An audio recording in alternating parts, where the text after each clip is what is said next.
আসসালামু আলাইকুম রহমতুল্লাহি ওয়া বারাকাতুহু। ভাই, অভাব কি তোমার জীবনকে ঘিরে ফেলেছে?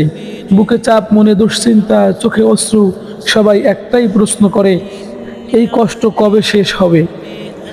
তাহলে শোনো প্রিয় ভাই, রাসূল করিম সাল্লাল্লাহু আলাইহি সাল্লাম এক দোয়ার কথা শিখিয়েছেন, যা প্রতিদিন পড়লে ইনশাআল্লাহ অভাব দূর হবে, রিজিকের দরজা খুলে যাবে।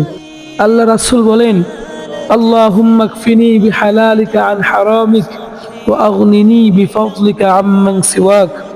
হে আল্লাহ, হালাল দিয়ে আমাকে হারাম থেকে বাঁচাও, আর তোমার অনুগ্রহে আমাকে এমন করে দাও যাতে আমি তোমাকে ছাড়া আর কারো মুখাপেক্ষী না হই। প্রতিদিন ফজরের পর এবং রাতে ঘুমানোর আগে এই দোয়াটি পড়ো, একাগ্র হৃদয়ে পড়ো, তাকওয়ার সাথে জীবন গড়ো। দেখো কিভাবে আল্লাহ অভাবকে সরিয়ে দিয়ে তোমার জীবনে বরকতের বৃষ্টি নামিয়ে দেন। আল্লাহ কখনো নিরাশ করেন না, তবে চাওয়াটা হতে হবে হৃদয় থেকে। চাও কান্নার সাথে, চাও তাওবার সাথে, চাও তাওয়াক্কুলের সাথে।